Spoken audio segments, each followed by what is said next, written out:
Hey guys, it's Jesse again. World of Warcraft is down right now. Every Tuesday morning it goes down for server maintenance. So now I have nothing to do. Well, I didn't have to move out.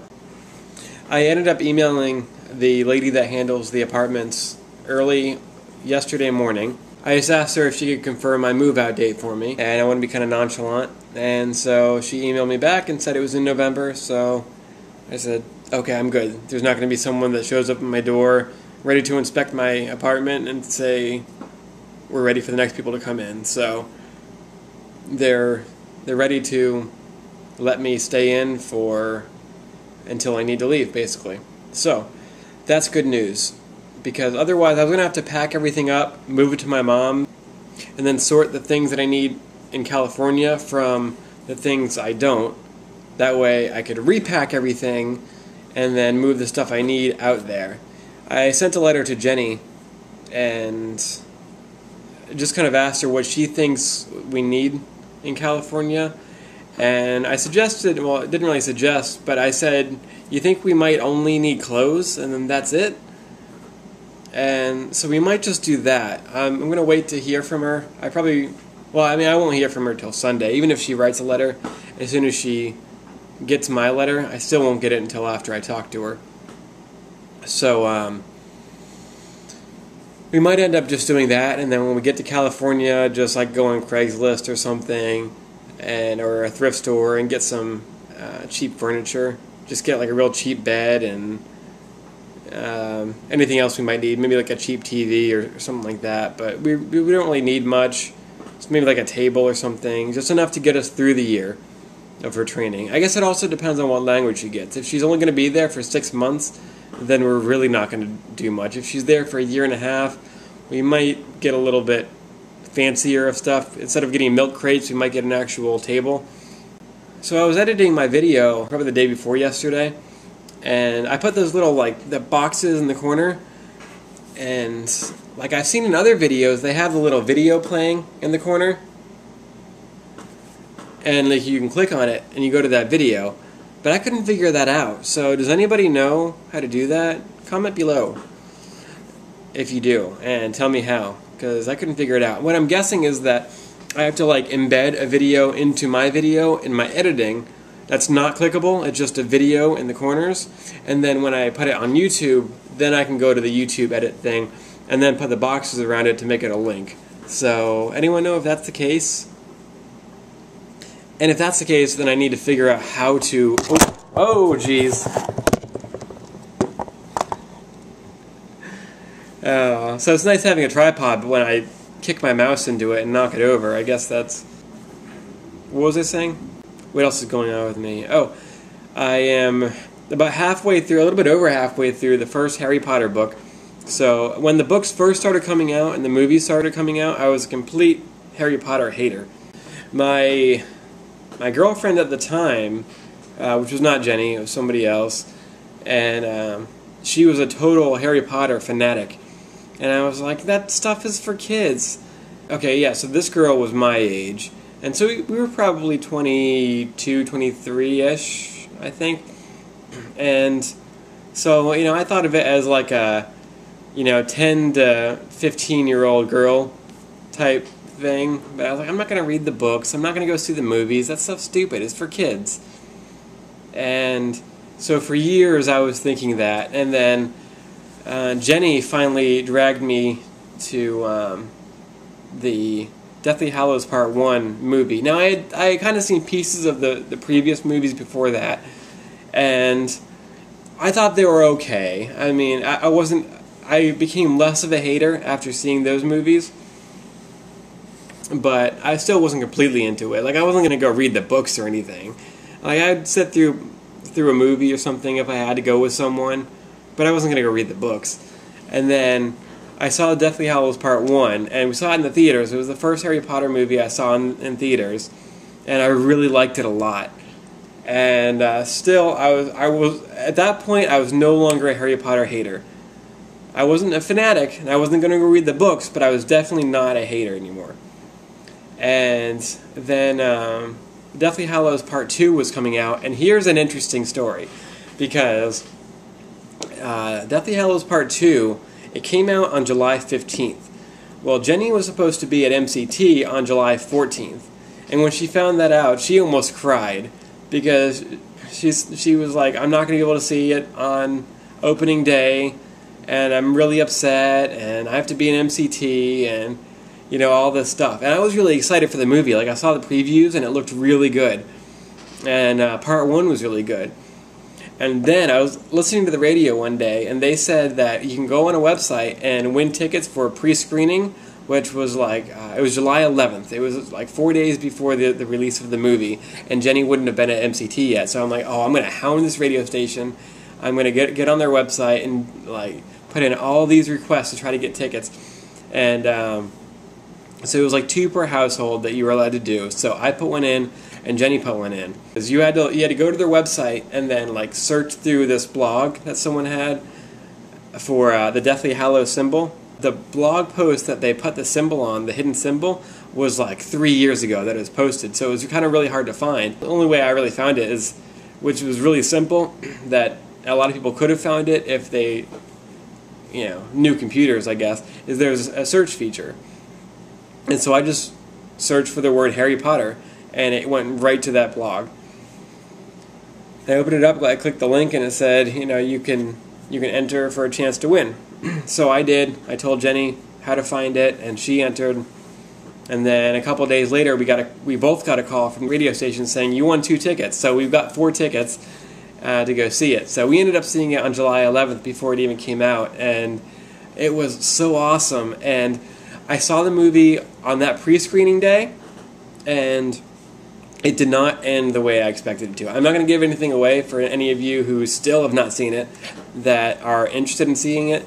I assume that if you're interested in seeing it, you've already seen it, but just in case you haven't, I'm not going to give anything away, but I'm just going to say that it did not end in a way I expected it to. Okay, everyone knows that people die in the movie. Yeah, people die, but I expected different people to die than they did. So then I was thinking afterwards, like, I liked the movie, but I think I would have liked it a lot more if I had known what was going to happen before I saw it. I went to go see it again by myself after Jenny had left, and I figured I'd like it a lot more knowing what was going to happen, and I did. So I'm glad I did, because it was a lot more enjoyable knowing what was going to happen. So if you haven't seen it yet and you want to see it, read the book first and then go see it, I guess, if you want to read the whole book before seeing a movie. Or just go see it twice like I did. I don't know. I'm scared to call myself a Harry Potter fanatic, but I'm not a reader. I never read books. But after seeing Deathly Hallows Part 2, I was really interested in reading the books. So I had never before seen the very beginning of the first movie. I've seen probably the last 3/4 or the last half of the first movie a bunch of times, because it seems like whenever the movie's on TV, it's always on the first movie, or the end of the first movie, or the beginning of the second. So I've seen like the end of the first, beginning of the second, like 10 times, but I've never seen the beginning, the very, very beginning. And so I read it, and so, you know, I got the book version of it for the very first time before I had seen it in the movie. And so once I got about 3/4 of the way through the book, I decided I'm going to watch the first movie. At the same time I'm reading the book. So I'm going to read the first book and then watch the first movie, and, you know, so on and so forth. But I kind of cheated a little bit. I watched the first half of the first movie before I finished the book, because I wanted, yeah, whatever. And I realized that they left a lot of stuff out of the movie. And I know everyone always says this about books going to movies, that they leave so much out. And I'm always like, but it's so much faster. Just go watch the movie. I'm a total book hater. But after reading this and then watching the movie, I'm like kind of into books now. I always keep myself busy, so I don't have time to read books all the time. But I really enjoy getting all these extra details. Like all the stuff about Hagrid, I never knew. And it's all in the book, but I never knew he could use magic. I thought he was a muggle that just happened to work at Hogwarts. And I never knew he went there either. But apparently he went to Hogwarts. Why can't I say that word? I could probably look at it and read it and say it fine, but I can't say it. And but he went there and he was expelled. All the stuff I didn't know until I read the book. It's pretty cool. So I'm kind of excited. I'm going to actually go back to reading now because this video is dragging out. But maybe Harry Potter fans watching this would be interested in watching my epiphany into Harry Potter world, into what's the land? I guess there isn't a land. It's just Hogwarts. You know, in the movies, they always make it sound like there's more magic schools than just Hogwarts. Does anybody know if there's other magical schools in that world? Because like Griswold, I'm going to save that part because Jenny's going to kill me if she watches this video. Me and Jenny used to watch Harry Potter movies a lot, and I would always joke with her. I'd always call Hagrid Griswold. I don't know why I call him Griswold. He just looks like a Griswold, so I'd always called him Griswold. And she'd always yell at me like, his name's not Griswold, it's Hagrid. And then I would say like, well, what's the movie that that Griswold turns into the dog? And she's like, what are you talking about? He never turns into a dog. She's like, first of all, his name's not Griswold, it's Hagrid, and he never turns into a dog. And I'm like, yeah, he does, and he fights the other dog. What's the one with the serious black guy? He turns into a dog, and Hagrid turns into a dog, and they fight, right? She's like, oh my god, just shut up. And it's so funny, us arguing about Harry Potter, because I just make up random stuff about the movies, and she would get all irritated and tell me to shut up. But so Hagrid says in the books and the movies, he says like, Hogwarts is the best magical school in the world, kind of implying that there's other ones. So what I want to see is like a Return of the Jedi type thing. Like, you know how Star Wars did? They did the. Oh, you know what would be really cool, even cooler than what I was just thinking. Holy crap! Check this out. So you know how Star Wars did the Luke Skywalker series, did the 4, 5, and 6 movies, the Star Wars, and then the whatever the second one was, and then Return of the Jedi was the third one. And then they went back and then did the Darth Vader one when he was growing up, Anakin Skywalker, and did 3 movies about him. What would be really cool is if, what was her name, J.K. Rowling's? I keep looking around like I have the book next to me and I don't. But it would be really cool if she wrote some books, or if she just allowed someone else to write them if she's tired of writing, which I don't think she is, because she's starting a website, Potter, oh geez, what is it called, Pottermore.com. I'll post a link to that below also. But apparently in that, she's going to do some like on-the-go storyline type stuff.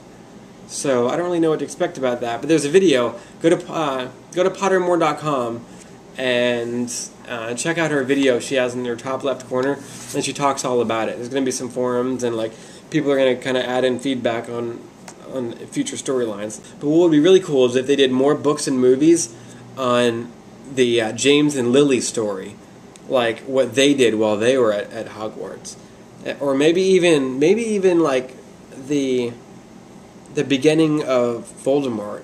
That would be cool too. Although that would be kind of copying Star Wars a little bit, but it would still be kind of a cool storyline. Either that, or my original thought was just do a 20 years later kind of thing. The first years of Harry and Ginny's son, his school. That would be really cool too, but I really want there to be more Harry Potter. And I think it'd be like an ongoing story and ongoing movies and books for forever. If anyone's like my age, around 30, I remember the Goosebumps books that came out when I was a kid. That was like a huge thing. There was like 50 Goosebumps books, and I had a bunch of them. I had like 40 of them. It seems I probably only had like 20 or 30, but still, I had a whole ton of these Goosebumps books. I don't think I ever read any of them, but I had a whole bunch of them. But that would be cool if this becomes like the Goosebumps of my day, where there's just a ton of them, but except these.